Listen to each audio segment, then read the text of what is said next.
Sebetulnya orang yang bisa mengetahui daripada aksara Jawa itu bisa mengetahui daripada jati dirinya sendiri. Mau diterangkan ini? Sebetulnya kalau menerangkan itu harus malam Jumat sebetulnya.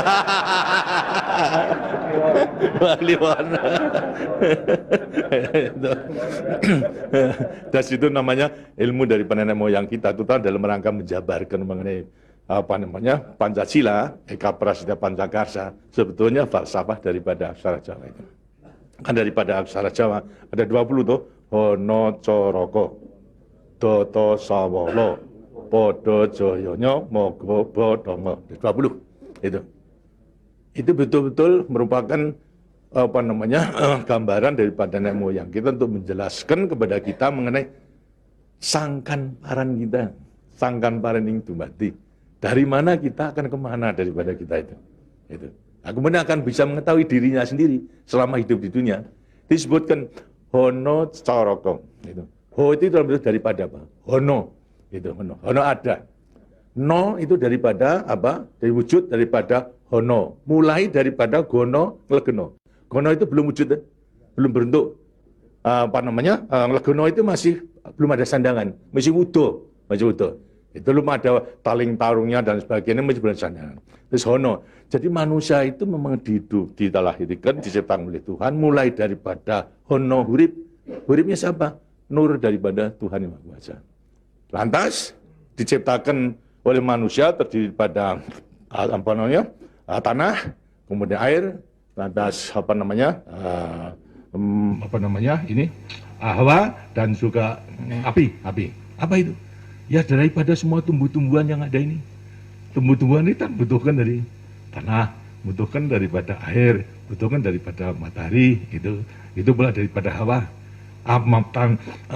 Daripada tanam-tanam dimakan daripada manusia, ada laki maupun perempuan, akhirnya menjadi cacat dari mani.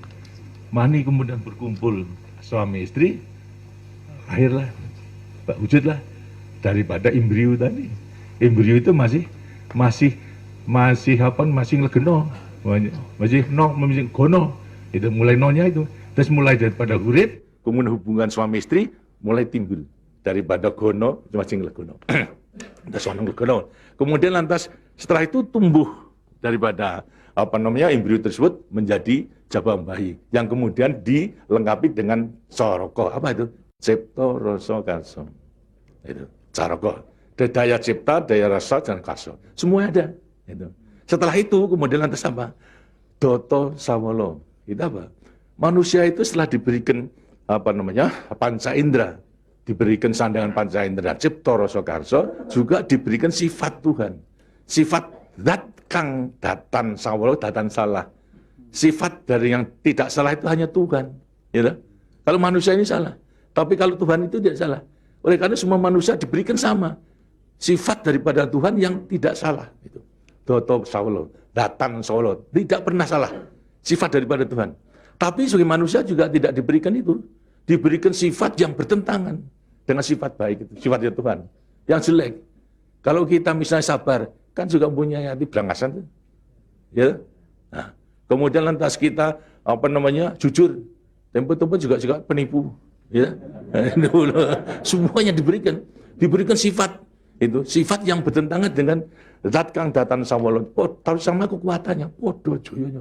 Dua sifat bertentangan yang sama kekuatannya, sama kekuatannya. Ada pada kita itu kalau kita menerima. Itu. Tinggal sekarang manusianya sendiri, itu. Manusianya sendiri setelah mengetahui diberikan sifat dua sifat yang bertentangan, yang sama kekuatannya, akan diapakan ini? Itu. Lantas sekarang Dodo Sawolo, Podo Joyo, Mogo Bodong. Mo itu sukmo, go itu satu, itu Mogo bo badan. Jadi selama sukmo masih satu dengan badan, sukmo masih manunggal di badan, manusia hidup. Selama itu masih ada, diuji dalam rangka dua sifat yang bertentangan tadi. Itu. Yang podo joyo tadi. Itu. Lantas, tapi kalau kemudian lantas sukmo sudah pisah dengan badan, itu lantas apa? Badannya tinggal, menjadi apa? Badan. Nah, tinggal pertanyaannya, sukmonya mau kemana? Sukmanya mana? Ya terserah kepada saudara-saudara semua. Mana-mana itu. Jadi semuanya tergantung pada dirinya. Semua diberi perlengkapan yang sama. Tuhan Maha Hadir, tapi tinggal kepada dirinya masing-masing dalam mengendalikan. Kalau mau yang diujar itu adalah memang yang bertentangan yang jelek, bukan sifat Tuhan, ya tempatnya juga sudah ada. Di neraka, tidak bahagia di dunia dan di akhirat nanti. Tapi kalau yang dikendalikan atau yang dilayani itu adalah sifat daripada Tuhan, ya dengan sini akan dekat kepada Tuhan. Kan Tuhan itu kan tidak mewujud, gitu.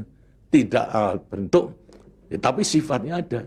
Jadi kalau kita mau kembali dekat kepada Tuhan, ya membawa sifat yang baik itu, sifat Tuhan kepada Tuhan. Itu sebenarnya gampangnya daripada rahasia hidup itu sebetulnya hanya itu saja. Tapi tidak tergantung pada saya, tergantung pada saudara-saudara sendiri dalam rangka pengeterapannya itu. Gitu. Makanya itu coba pelajari daripada semua ini, daripada untuk mengendalikan dua sifat yang bertentangan tadi itu dengan dirinya agar supaya betul-betul bisa menempati diri.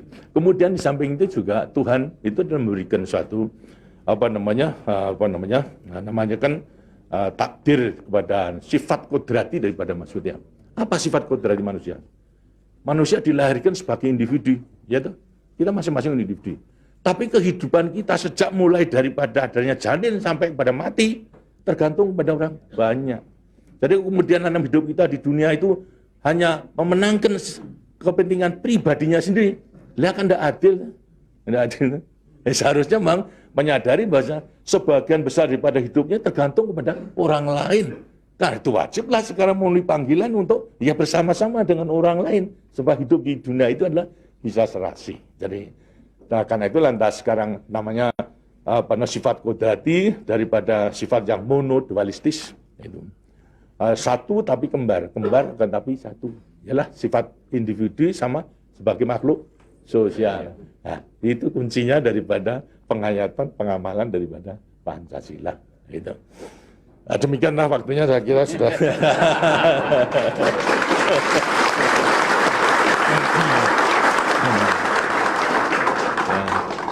Walaupun ini tidak cuma kliwon, tapi minggu, karena itu sebagai peninggalan daripada ilmu, dari peninggalan moyang kita, yang namakan juga ilmu kasunyatan sama sangkan paraning dumadi itu sebetulnya ilmu kebatinan dalam arti bukan klenik. Kebatinan dalam arti mendekatkan diri kepada Tuhan, kepada Tuhan. Jadi orang mengatakan itu klenik, itu bukan. Yang klenik itu yang salah melaksanakannya, itu yang klenik itu. Tapi sebetulnya intinya adalah memang demikian. Nah, mudah-mudahan saudara-saudara akan bisa sekali lagi mengoreksi kepada diri sendiri. Artinya kasunyatan, lihat kenyataan pada dirimu sendiri. Itu. Bagaimana? Karena sudah mengetahui, baru nanti akan gampang. Kita meletakkan semuanya. Terima kasih. Dan demikianlah daripada penjelasan. Karena itu setelah nanti selesai kembali ke tempatnya masing-masing, mudah-mudahan akan bisa melaksanakan tugasnya dengan sebaik-baiknya dalam kita melanjutkan pengabdian kita pada negara dan bangsa yang sedang membangun ini. Terima kasih. Wassalamualaikum warahmatullahi wabarakatuh.